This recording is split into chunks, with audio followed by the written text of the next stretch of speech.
taqdirni hech narsa o'zgartira olmaydi deydi. Sahifalar tugagan, siyohlar qurigan, qalamlar ko'tarilgan.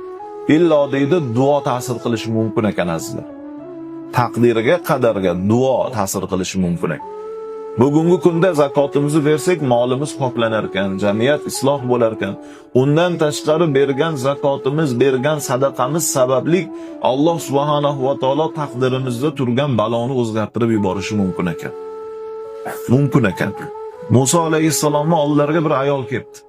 Ey Musa, necha yildan beri bolam yo'q, farzandim yo'q. Bir duo qiling, Alloh menga ham farzand bersin. Musa alayhissalomga u ayolning nomai amali ko'rsatildi deyiladi. Nomai amaliga qarasalar, unga farzandsizlik bitilgan ekan.